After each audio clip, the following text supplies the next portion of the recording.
Hey girls, and welcome to Binge Free Bestie, the podcast where we ditch diets, break free from binge eating, and build a safe and empowered relationship with our bodies. I'm your host, Nick Garbedia. I'm a registered therapist and I totally get it. You see, binge eating woes and body image struggles are something I've been quite familiar with. Been there, done that, and guess what? I found my way to food freedom, and now I'm going to help you to do the same.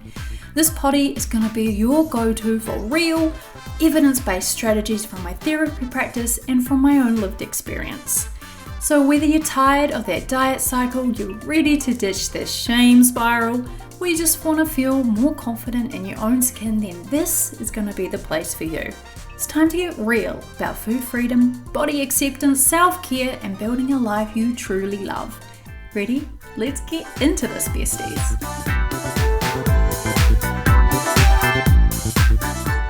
It's Nick here, just dropping in because today's episode is a special one. I was actually a guest on a friend of mine's podcast. Her name is Barb. She runs Studio Chat. She's over in Australia. I'm here in New Zealand.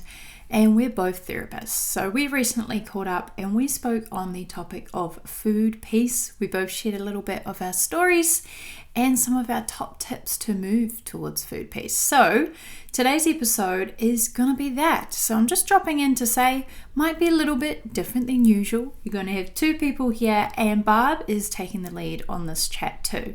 So I hope you enjoy, and I will pop in the show notes ways that you can connect with Barb if you resonate with her. All right, on with the show. Hi, everyone. Welcome back to another episode of the Studio Chat podcast. And today, episode 138, we're going to be talking all about peace with food. This is a subject that's very close to my heart personally and professionally. And I've got someone with me today, Nicole. She's in Christchurch, New Zealand, and I have connected with her, for a couple of years now on social media, and it's really nice as a therapist connecting to other therapists because it's a community. We need to talk to each other, share ideas, and I really love Nicole and her approach and what she does. And she's a registered counsellor. Even though she's in Christchurch, she works remotely with people from all around the world. And today we're going to share individually our stories with food, where we're at today, and we're both going to share a few ideas and tips and tricks to help you with peace with food, because if you've clicked on this, I reckon you're someone that's like me, that food at one point still does control your life. It's the first thing you think about when you wake up in the morning. It's the last thing you think about when you put your head on the pillow. You make all these rules for yourself. It rules your life. And we want to be able to give you a supportive community, somewhere to land today to make you feel like you're not alone. And hopefully there's some takeaway tips. And I'm going to introduce you to someone now that can actually help you with all this stuff, because it's one part that she specializes in. So hi, Nicole. Welcome back. I saw you last in early January 2023. Yeah, hey guys, I'm Nick. I'm really excited to be here. This is my first time being on somebody else's potty. Well, I think this is probably only the second or third time I've done it, so I feel a little bit wobbly, but I will do my absolute best at being here with you and sharing my story and sharing a little bit about what I do and how I might be able to support you on your own healing journey with your body. What do you specialize in as a therapist? What do you help people with? So like you said, I'm based in New Zealand, in Christchurch, but I'm supporting women all over the world. And specifically, the thing that I'm really passionate about is supporting people to heal their relationship with food and eating and their bodies. And the reason I'm so passionate about it is probably the same reason why you're in the field you are. It's because of that lived experience and that struggle of finding somebody who knew what they were talking about and were able to walk alongside you and support you in that recovery journey. I couldn't find anyone. I mean, the New Zealand mental health system is absolutely stuffed. So it was a journey, it was a battle, and I did figure it out. And now I help other women to do that, because I just think we all deserve access to care and support, and like you said, community. So that's my mahi, that's my work, that's what I'm doing in the world. And we need people like you now more than ever. It's starting really young.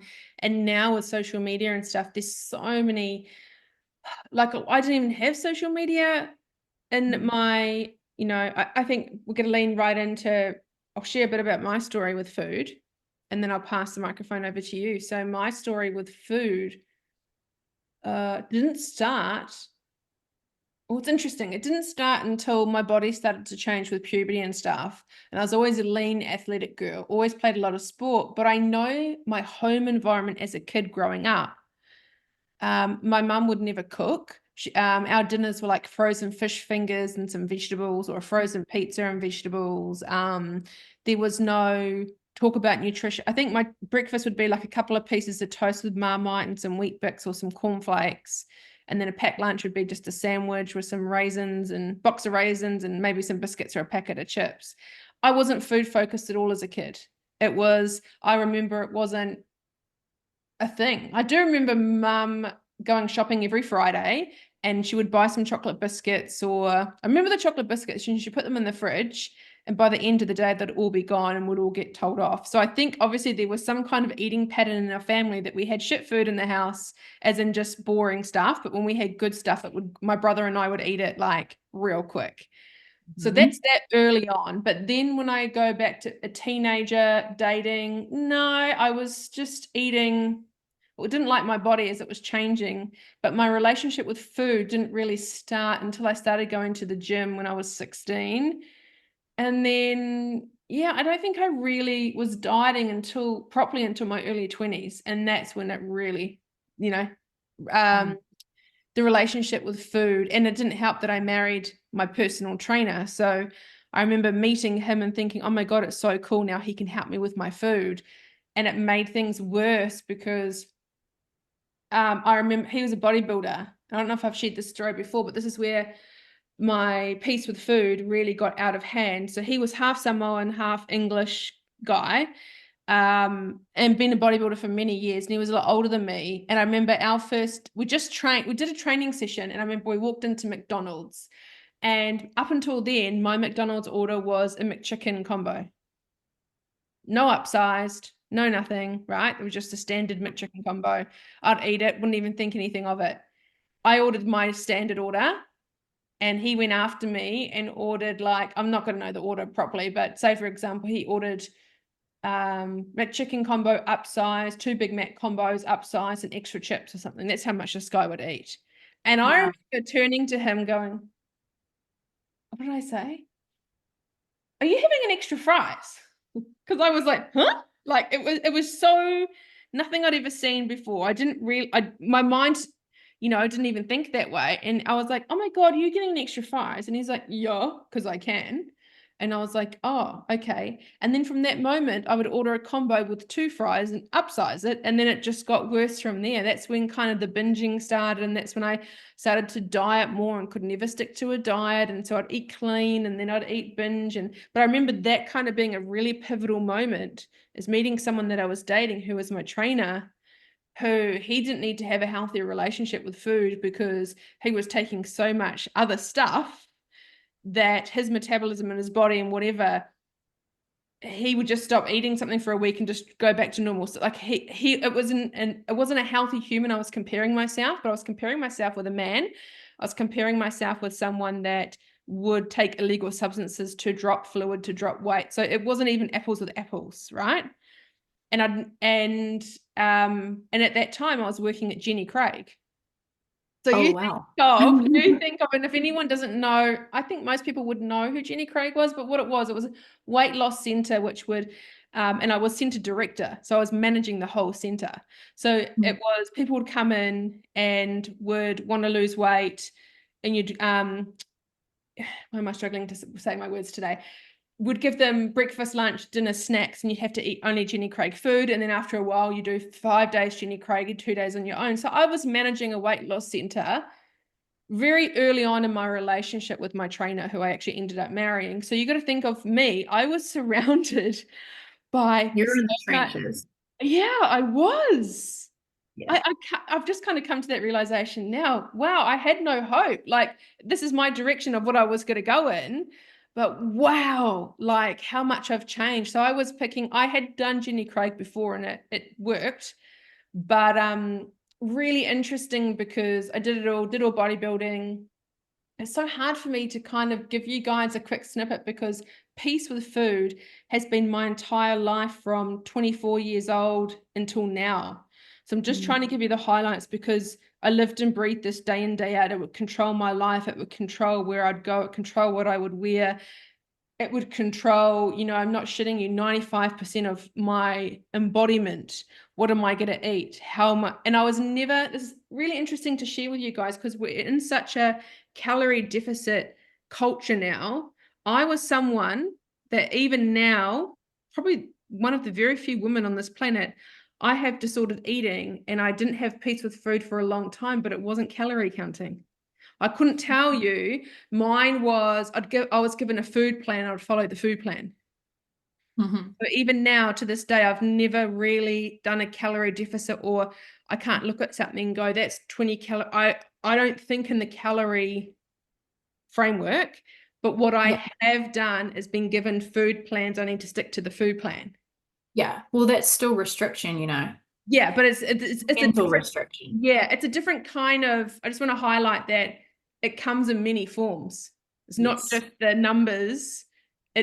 So that's how that happened. And I think, through that, when I got the results, my brain would go, okay, I only have to, and I know the food plan, literally it's ingrained in my head. I can tell you everything that was on it. And that's how I got my results. That's how I competed. That's how I was lean and muscular and all that stuff. But it didn't bring me happiness. I really thought it would have, and I really thought it did. But I had to, then I went and studied nutrition because I'm around food all the time. Obviously we are. And it was it's honestly, food is just such a huge part of my life. Because I'd spent so many years. So I got on stage, I competed bodybuilding when I was 35, but I've been dieting hard out for bodybuilding since I was 24. So a lot of my years from 24 to 35, I'd go to functions and people would be like, oh, Barbara can't eat that because she's dieting. Barbara can't eat that. I can't eat that. I can't go to this event. So I didn't really click in my head and I didn't have the right support around me and the people around me encouraged me until I was 34.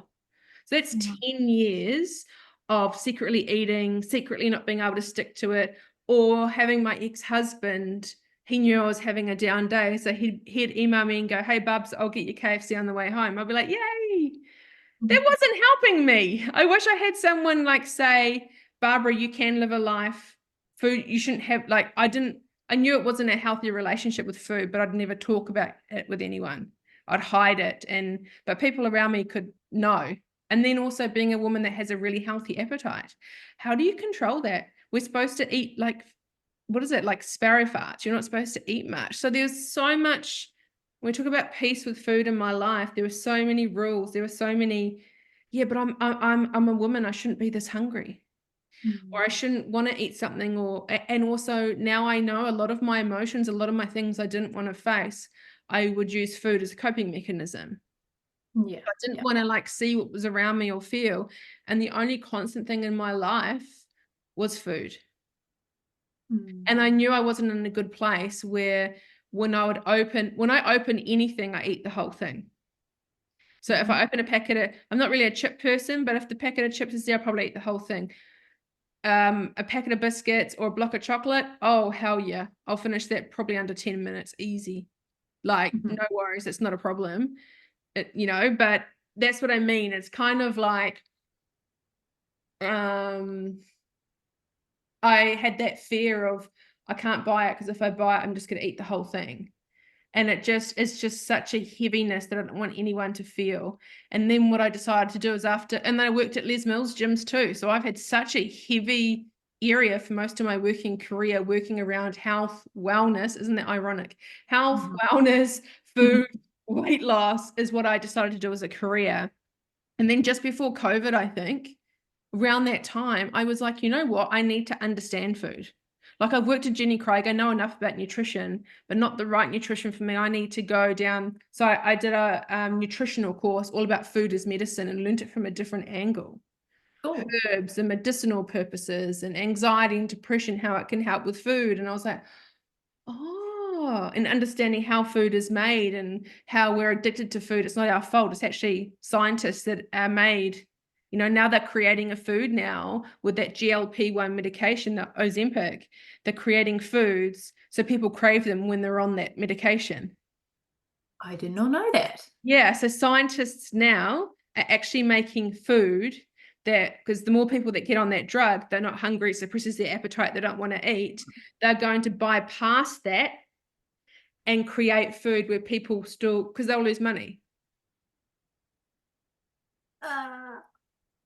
Yeah. I know. It's So been on the anyway, business, I don't isn't think it? I don't think any of my story made sense then. I hope it did a little bit. It is, Yeah. we're trying to cram in. Well, I'm 45 this year, and this kind of began really at 24, and this will continue for the rest of my life. So I hope I gave it a little bit of justice, but it is such a big thing for me to kind of say, hey guys, this is my story about food. This is my relationship with food, because it's like literally I'd probably give you a week-long seminar on it. I probably could. That's how intricate and that's how layered this is for me. It's very complex. There's so many moving parts. And I think that might be for all of us. So yeah, that's a bit about my story and peace with food. So I'm going to pass the microphone over to you now. Thank you. Oh, thank you for sharing your story, because it is really vulnerable. And we all feel like, I'm the only one struggling with this, or I'm struggling with it to this extreme. I'm the most broken, or I'm the most screwed up. But I think we're all struggling in our own ways. And even after, like, before we jumped on this recording, we were chatting and we we're just saying, like, both of us, even though we've come to a pretty good place with food, and we've both managed to find like a really great degree of peace with food, is something we're both going to have to work on for the rest of our lives. Because the reality is we live in a society that's constantly changing the rules up around food and eating and the way we're supposed to look and the way we're supposed to be in our bodies. So we're constantly being challenged, we're constantly being tempted. So it's not a one and done, like you get to the finish line of food freedom or food peace or I love my body forever now. But it's sorry, but it just doesn't work like that. I really wish that it did. That would be amazing, but it does not. And so, yeah, I just want to acknowledge, like, thank you for sharing, because I know there'll be heaps of women who are listening to this episode saying like, yep, no, I get it. I hear you. I feel that too, because I was nodding my head as well. And there's lots of threads throughout your story that, mirror mine. I guess if I was going to like also bullet point a long journey, my kind of relationship with food also kind of started off mostly okay in my childhood. I definitely had like a special K mum. Like my mum was always like on some sort of a diet. Really just was aware of her doing that, but it didn't feel like a big deal for me at the time during those years. But mum definitely really struggled with her shape in particular, and that showed up more and more in our relationship as I began to change my body shape, as I turned into a young woman and started to gain more weight in my hips and my thighs. And it would be little comments like, oh, you're an apple shape, so you have to wear these type of clothes, and going through the magazines and yeah, it was all well intentioned from mum. Those kind of like, you should dress like this because this is for big girls, as I started getting to be in a bigger body. So just all those little comments here and there, or sending me different gym plans or diets to give a try because she just wanted me to be healthy. All those little digs, not to mention, what am I watching on TV? What's in the magazines? What are the girls at school saying? Got absolutely slated. Absolutely slated for my skin, my braces, I was the nerdy girl who was just, yeah, I was a redhead too. So in New Zealand, it's probably worldwide too, but being a girl in high school with red hair, braces and pimples, was not fun. So was not the cool girl, not back then. But definitely vibe myself now, love myself now, but I did not really, I didn't feel confident back then. And so through my whole uni years, the second that I had control over my own groceries, it was a free for all, an absolute free for all, because like you said, like we got like snacky treat foods like once a week when the groceries came in. There might be a pack of biscuits or a bag of chips, and that was very tightly controlled. Like honestly, my dad would have his special bag of chips and he'd put them in a bowl, and my brother and I would have to like walk up to him with our hands out and he'd put one chip in it, and that was our chip ration for the week. No kidding. So what happened when I went to uni was I went on absolute chip carnage. It was chaos. It went from, one chip a week to I was eating 2 bags a day by myself in my room at uni, smuggling them in, of course, hiding the rubbish in the outside rubbish bins so my flatmates wouldn't know how many bags of chips I was eating. So my weight and shape changed really rapidly over that period. And of course, there's a few things that happened, different traumas, relationship stuff, the stress of studying, just going from a young adult to a woman, fully fledged out here on my own. It all takes a toll, and I used food to cope. And like you said, our brains love pleasure, and our brains also love to do the easiest thing possible. So I chose food to deal with my shit, basically, because that was the easy way. Like, I didn't want to sit down and do journaling. I did not go to therapy. I didn't reach out for support from anyone. And even maybe if I did, like, people didn't really get it. And I never, ever told anyone about what I was doing with food. God forbid. That's so shameful, right? It was so shameful. There's no way I was going to admit to that. So kind of like you, was in the trenches for a number of years, felt really alone, really isolated, really hopeless. And I just, my body shape continued to change. I continue getting those messages from family and friends saying, oh, think about your health, you could die, like really extreme messages about the way that I was looking. You're going to be single soon if you keep putting on weight, no one's going to love you. It was really scary. And so big mental health, bit of a crisis in there. And I got to the point where after I'd done every single diet on the planet, I'd had every fat burner, every juice cleanse I went on, every gym program that popped up on my ad saying like, we're looking for 8 girls who want to lose 10 kgs in 5 weeks. I'd do it. Like I'd pay. So I spent thousands and thousands of money like that I did not have on anything that said it would fix me. And it got to the point where I just felt so awful and I felt so stuck that I went to my doctor and said, I give up. Like I don't want to be here anymore. I don't want to be alive anymore. That's the point that I got to. And she suggested weight loss surgery. I was in the criteria of meeting, being able to go and get that. Unfortunately, I wasn't able to go through public because I wasn't quite like in the high enough needs category. So I decided to privately fund it at, how old was I? 24. I withdrew all of my retirement savings that I had been saving since I started working at 14. That was actually supposed to be for my first house, but I took it all out to pay for this surgery, plus got out a absolutely ginormous loan that I couldn't actually meet the repayments for. So it's been a really hard few years since then. But went and had a gastric sleeve surgery because I thought that once I reached my dream body, that it would solve all my problems and that I would stop binge eating. So I did have a diagnosis of binge eating disorder at that time. Didn't get any support offered to me though, except for the surgery, which is kind of, like I said, why I do what I do now. I got most of my stomach removed through that surgery. If you know much about gastric sleeve, they chop off the bottom bit of your tummy, which means that your capacity to consume food radically decreases. And it worked.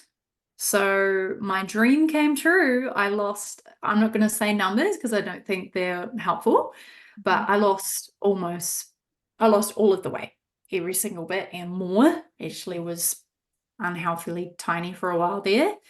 And I was on cloud nine. I was so happy. Life got its sparkle back. I was able to go into like Glassons and the chain stores and buy anything I wanted.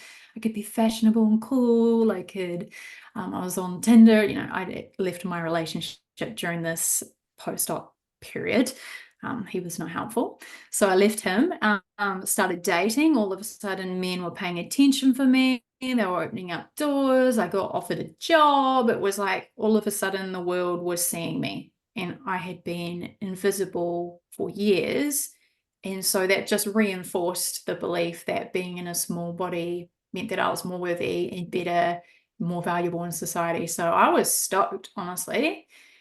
And I didn't think about food, stopped binging. The food noise went away, all of that. It was like an absolute blessing in that moment. However, this is the crux of the story. And I just want to side note that I absolutely support anybody who chooses the weight loss surgery. I support you if you come to me and you say, hey, I really like the idea of food freedom, but I just really want to try one more diet. Like I just have to try this. I think you do whatever you feel like you need to do to be able to maybe try this other approach, because I get it. Like the messaging is strong that small equals better. So I get why you had that mindset, because I did too, even after, all that I went through. So yeah, life was shiny and bright. But then what I figured out was after about a few years post-op, I hadn't done any therapy. I hadn't done anything to heal the way that I relate to food, that restrictive, good food, bad food, naughty food, nice food. I shouldn't be eating this. I'm supposed to be small. Small is better. I didn't do anything to challenge that. And so the food noise crept back in, that binge brain crept back in. And even though I couldn't eat physically as much because my stomach was still, changed permanently, the behaviors came back. And that was kind of the light bulb moment for me. Was like, I thought weight loss would permanently solve the issue, but I just started obsessing with food again. And I just found new flaws in the way that I looked, and I obsessed over those. So yeah, I guess my key takeaway that I want to share with you guys in my own journey is, it's not about your weight or shape. It's not even about food. It's about your mindset. It's about the way that you manage your emotions, and it's about the way that you view yourself and the way that you treat yourself. So yeah, now I'd like to say things are great. I didn't actually manage to find anyone to support me in my journey still. Luckily, though, I was doing my master's in counselling, so I had access to the university resources. So I just went in there outside of my class time, and I just read all the literature on binge eating and body image, and I learned CBT and ACT and intuitive eating, and I just applied it to myself and did a bit of trial and error. And I'm happy to say, like, I'm not binging, not emotional eating, although sometimes I do, because it's actually normal to emotional eat time to time, but it's not my only tool. I have a whole toolkit full of other stuff that I use. And so that's the work that I do now, is I've developed this framework, and it's come from my lived experience, trial and error on myself, and now working with clients and then getting results too. So yeah, I think don't beat yourself up if you're feeling stuck in your relationship with food, because I think most of us are. And it's just a result of the world that we're living in, and the rules will constantly change. But what's really important is, if you want to find food peace and you want to find body confidence, then you need to do the work. And you also need to know that it's a lifelong journey, and that's all right. Like, doesn't need to be hard. The the whole time, and it won't be hard the whole time, but maybe at the start it is a little rough, it is a little confronting, but it's worth it. It's totally worth it. Beautifully, beautifully said. Thank Honestly. you. I'm Wow. going the cuff here because Yeah. we were just saying about, I'm like, oh, when I get to rambling, No. There's no rambling on. This is real life.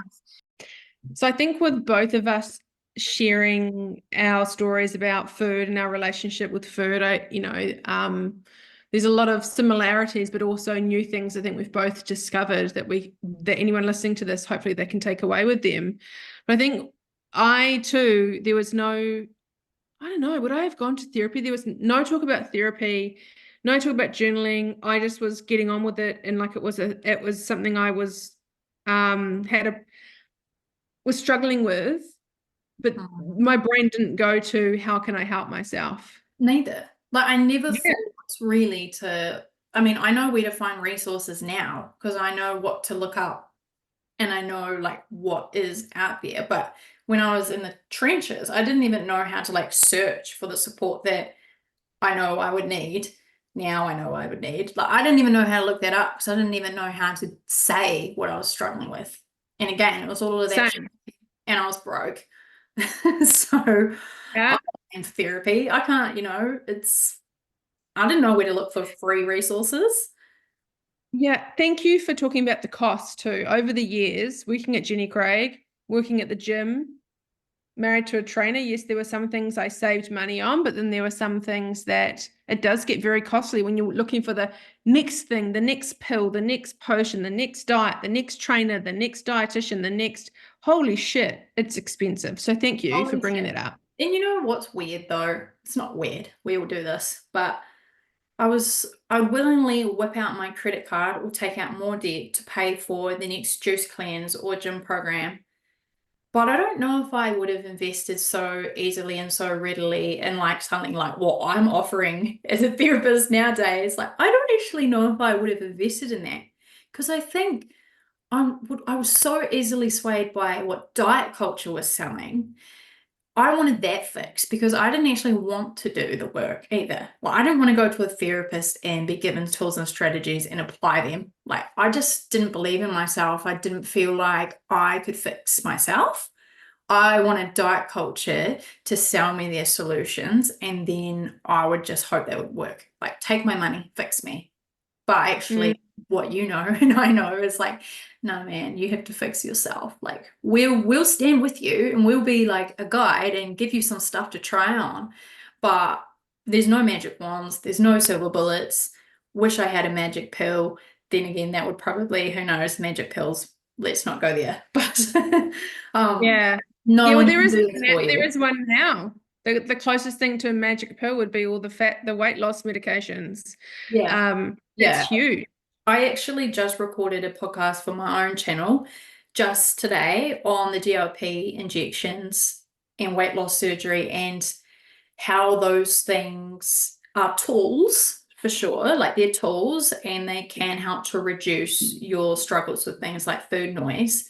But if you don't do this other mindset work, those tools, once you stop injecting, doesn't work anymore. The food noise will come back. Weight loss surgery, a few years post-op, the food, like happened to me, the food noise comes back. So even if you have those things, those shiny things that are being sold to us, they're not a sustainable long-term solution to what's happening in your mind. Yeah. Yeah. And I think really good point, really good point. I think also it's important. I'm going to go into a couple of things here for me on how I kind of healed that relationship with food. It's not like an ongoing, like I'm still working on this relationship. But one thing is I want you to look at your invisible reliances. So what I mean by that is for me with food, I was escaping from inner discomfort, stress, tension to neutralize that feeling, to make that feeling go away. And so what I want you to do if you're listening to this is make a list of all the things, big and small, that you're reliant on feeling good. So I know for me, all the things that I was reliant on making me feel good, back then were other people's opinions, other people's words. Like when I lost weight or looked good, people would always comment how beautiful I was or what I looked like or whatever. And so I think it's really important to make a list that's non-food related of all the things in your life that make you feel good. Because when you don't feel good about yourself and you don't have a healthy relationship with food, the food will mask it. It's a chemical reaction. Like I didn't even understand that. I thought it was me. I know now I'm not a weak person. I know I'm a very strong woman, but I couldn't understand why I couldn't stop doing the thing. Why can't I stop at one biscuit? Why can't I, when I go to McDonald's, why can't I just order that medium combo? Why do I always have to go large? Why do I have no control? And the thing is, I didn't realize that a lot of the food that I was eating isn't food. That's why when I eat the food that I'm addicted to, like the junk food or the McDonald's or the chips or the biscuits or whatever it is, I'll eat it and I'll feel full for probably an hour and a half. And then I'm hungry again. And that's such a head screw when I've eaten so much food. I should be full. But now I know that what's made up of that food, it's not technically food. It's chemicals and stuff all put together to get a need on my tongue, to get a reaction in my brain to make me feel good. But when I look at whole foods and food that my body is designed to eat, I'm actually not eating food.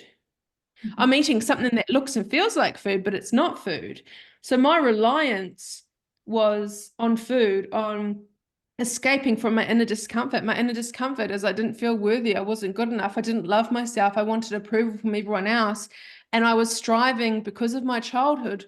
Everything had to be perfect. I had to look perfect. And the only way I looked perfect was to get attention and to get my dad's attention. If I wasn't looking a certain way or wasn't good enough, I would be invisible to people. So there were so many connections for that. So, and knowledge isn't enough. Understanding your body isn't enough. Like if knowledge, like there's so much, now there's too much knowledge out there. Why are we still doing it? Why are we still not having a healthy relationship with food? And I mean that loosely, as in just eating food as fuel and nourishing our bodies. We've got all the information out there now, but why are we still struggling now more than ever? Why are there so many more rules today? Yeah. And honestly, when you say food is fuel, yes, food is fuel. Food fuels our body, nourishes our body. But also food is way more than just that, right? Like food is a social connector. Food is such a huge part of being human. And as you said, like we're little pleasure seekers. Our brains are wired for pleasure, and food gives that to us. And there's nothing wrong with taking pleasure from food as well. Diet culture has taught us to feel guilty for taking pleasure from food. And so even though those foods we're talking about here, like the burgers and the highly processed stuff that we can all agree is crap, you can still eat it. You can still have it in your diet, but you've got to come to that place, like you said, when you realize it's not nourishing my body, it's not sustaining me, and I'm going to be hungry in a few hours, even though I just ate 3 packs of Tim Tams. When you come to peace with food, it's recognizing that you can have the Tim Tams, but you also need to like love and respect your body enough to give it some whole nutrition and create meals that are satisfying. Yeah, that's right.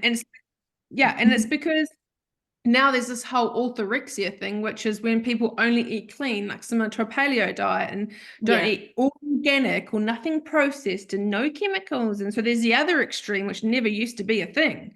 And now that's a thing. And that's on the other scale of things. But it's like, what I want you to do is you take what I found has worked for me, doing my own research, finding, obviously being a therapist helps with all my training and understanding the brain, how the brain works, but also there's so many experts out there, some really good people that have lived experience like us. We all relate to things differently. So what I've done is I've read books, listened to podcasts, watched YouTube clips and gone, oh, that's interesting. I quite like that. I'm going to try that. Oh, I quite like that. I'm going to try that. Because the trick is what works for us now, our bodies have like almost a 10-year cycle. So say, for example, I might go through a phase where I really love bananas. Like bananas are great and they make me feel good and I love them. But maybe in 10 years' time, I might have an allergic reaction. Oh my God, what am I going to do? Well, or I eat a banana and it gives me the shits all the time. Like our bodies are constantly changing. So what we need to do, especially when we have peace with food, is understand that this is for us for now. And we want to have the tools that when we get older and our body changes, hormonal or whatever, pregnant, after being pregnant or whatever, it's like you've got the tools enough to understand your body, but Yes. knowing enough to be like, I can pivot here. I feel comfortable. And just having the awareness of what I've started to do. And this can trigger some people, but I'm in a different space right now, so it's not triggering me. What I've actually done is I'm recording everything that goes into my body and the times or when I'm going to the bathroom, because I'm doing a really good internal check about my emotions and feelings in my body. And I don't know about you, but if I'm not conscious, I could not sit here and tell you everything I ate yesterday because I can't remember. Mm-hmm. Oh no, I So can't what tell you everything I ate yesterday. And I understand the trauma from having like my fitness pal and stuff as to why that might freak someone out when you say that you're doing that. But actually that's part of the work that I do with my clients too, is it's an eating awareness tracking, and tying it with your emotions. It's about learning and noticing your patterns, and that can be something really helpful. If and you I'm come writing it in with down. Yeah, with the right I'm writing mindset, it. right?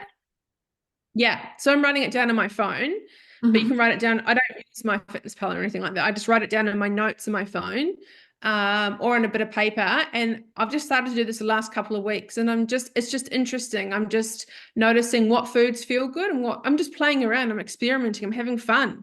Mm-hmm. Yeah, I'm and just keep that eating what I, lightness. yeah, Keep the yeah. lightness. Just remember, okay, because I'm sure from your fitness background, the last time around that you were tracking like that would have been restrictive. It would have had lots of rules wrapped around it, would have had morality wrapped around it. So if you were putting things in there that were a bit naughty or off plan, I am sure you would have felt guilty and ashamed. And of course, that fuels the binge eating to just get worse. Yeah, But you know what? I yeah, never put them in. So when you work with a trainer or you you wouldn't work admit with it. Yeah. you never put it in. They know because you're not losing weight, so it's very obvious. But as a person that when you're on that type of regimented plan and you eat something that's not on the plan, you never write it down, you never record it, you never admit Yeah. it, you don't tell anyone, you don't even admit it to yourself because you don't want to. Yeah. Yeah. And the cool thing is, diet culture doesn't have to own tracking. It doesn't have to own things like meal planning. It doesn't have to own things like salads. And that's like quite a tricky shift to come into when you start moving towards food freedom and peace with food, because it's really weird. You start to be like, oh, I crave a salad. And you're like, oh my gosh, is that my diet culture brain coming back in? Oh my gosh, I'm all stuffed up. But yeah, diet culture doesn't get to own those things. And if you can learn how to, again, use a tool in a way that's going to be helpful and meaningful for you, like what you're doing right now, then power to you. Power to you. Mm, Just keep mm, checking yourself and being like, is this still helpful? Is this still like serving me? Is this still meeting the intention that I set at the start when I did it?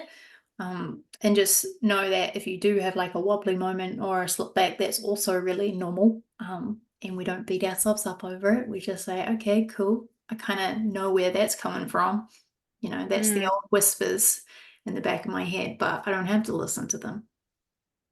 So Yeah. that's really cool, Bob. Yeah, so that's what I've started to do, and I'm always learning. I'm always reading books. I'm always watching podcasts Yeah. on YouTube, listening to them about food, about nutrition, about how the body Same. works, the best way to make it feel good, because I want to feel good. You know, that's what's important to me. I want to be able to move. I want to be able to feel good. And now with the job I do, I mentally have to be very clear. Same with you. I need to be the best version of myself in my head as well, so I can serve people better. Exactly. Well, that's what's ethical. Like in terms of being a therapist, right? Like we're bound to a code of ethics, as we should be. And so that means taking care of ourselves, investing in our self-care, making sure that we're up to date with what's out there in the world and applying it and walking our talk. Because if you're not doing that, you're not you're not doing good work in the world. You can hurt people. It's so easy to do that. People Mm, come to us vulnerable, and it's a privilege. So yeah, I'm trying to invest in my self-care all the time too, in that professional development, and always got a Yeah. podcast on or a book on the go, and it's our Yeah. responsibility. Yeah, I think it's just important to one thing for any woman too, the group of people you hang out with, just be careful, Mm, be mindful of the language that's used, and let's have fun more that's not based around food too. Like it's great to catch up with friends for drinks or dinner and all that kind of stuff. I'm not saying that, but also go for a walk or do other things that's not around food as well, and for yourself. And mm, just give yourself a time to be like, do I need this or do I not? Like, what do I need? Like, you know how sometimes when you go binging, you go, wow, you just go 100 miles an hour and you just have it, and then you black out and then you come to again. So yeah. it's kind of like giving yourself a moment to, or if you kind of lean into it, when you come out the other way, just meet yourself with love, because this is normal. So many people experience this in their life, and you're never going to know who does that. So they're kind of No. my things that I found. What have you found helpful? Well, I had a little think on this, and I was like, gosh, like obviously there's a whole can of worms here that I could open up, in lots of things that I could say that will probably be helpful to you guys listening. Um, I think there's probably lots of threads of what we've already touched on today, but the main one, the main kind of points that we've touched on that I think I want to reiterate are around the fact that knowledge isn't enough, and you need self-compassion, you need consistency, and you need support around you. Like you just said, you got to choose your people really well on this journey. So, you know, there's so much, as you said, information online saying what we should do, what we shouldn't do. And there is lots of good stuff out there. And go ahead, go give things a try, see how they fit.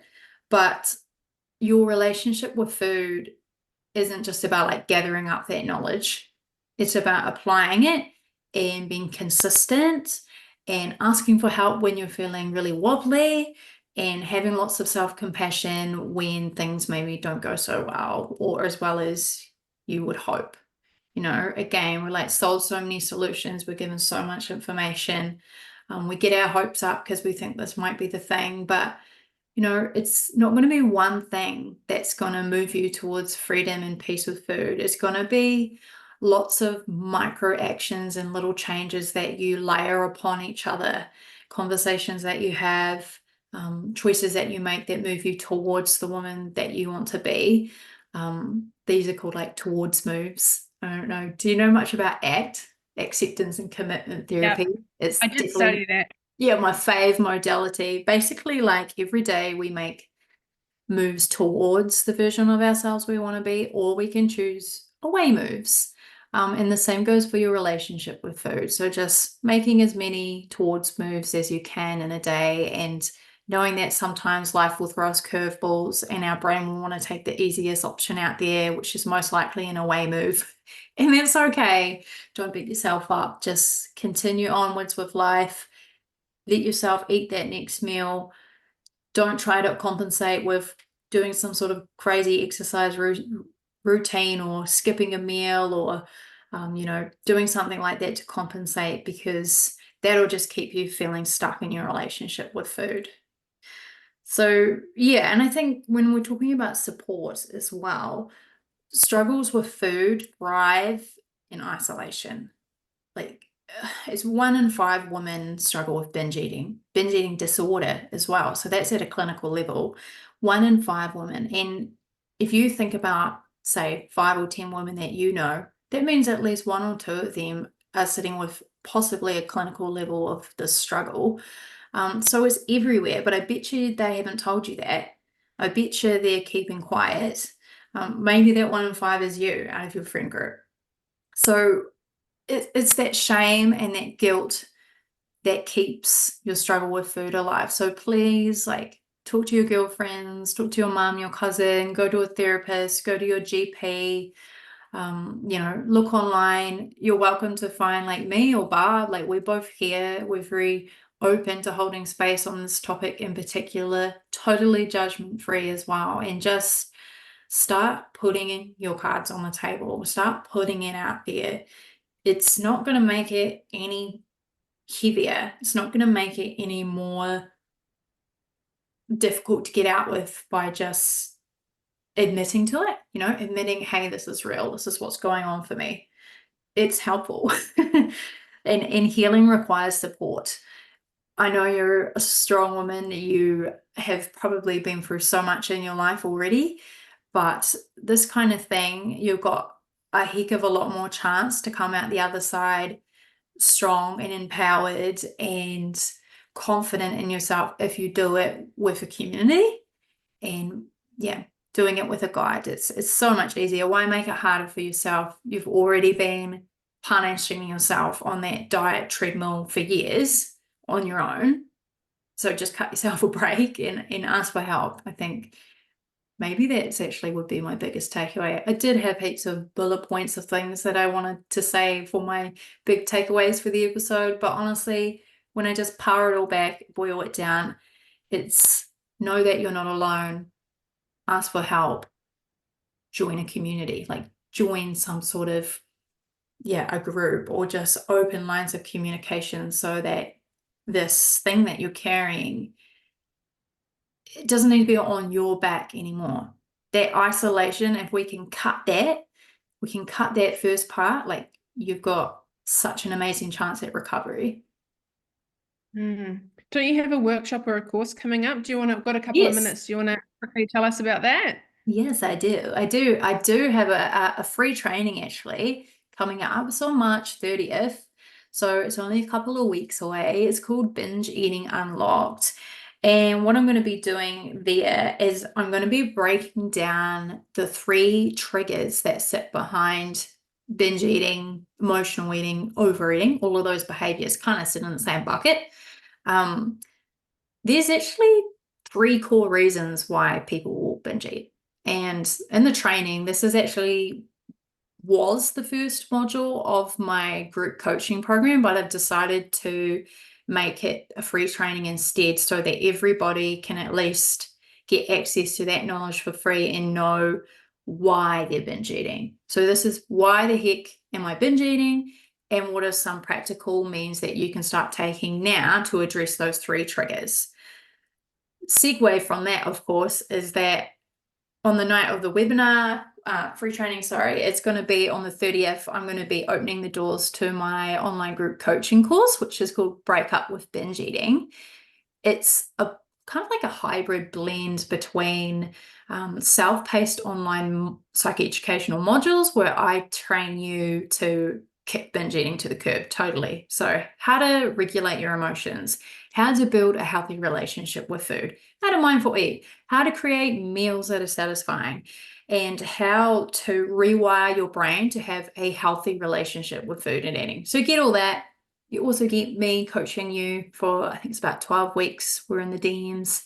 And then you get a really cool community of binge-free besties with you too. Because again, when you're not isolated and you have a squad around you who get you, know what you're going through, and you're all going through the healing journey together, you're all going to succeed. I absolutely promise you. So if that sounds like something that might be helpful for you, then we'll be sure to put the link for both the free training and in the group coaching program as well in the show notes. That's kind of what I'm doing in the world and what I'm focusing on. Barb, do you want to tell, because this is going to go on my podcast as well, do you want to tell the girls who listen to my potty how they can reach out to you and possibly work with you as well? Yeah, you can reach out to me. I've got to try and remember what my handle is, self_care_studio. And yeah, so I do one-on-one online sessions. I do have some courses coming out about that's nutrition based and learning how to be your best self and overthinking and people pleasing, but also connecting with yourself, understanding who you are.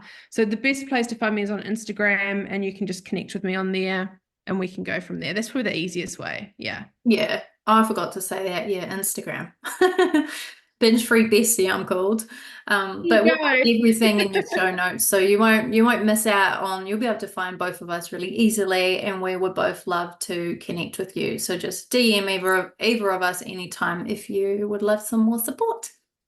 And you can tell that we've crammed this in a lot in this hour, almost hour. So I think there's more. If we get a few people that are saying that episode was good, Nicole and I can do more episodes because it's something that there is a lot there, and we'd be more than happy to share that with you. So just, flick us a message if any of this resonated with you, have any questions, forward to anyone that you know, this may help.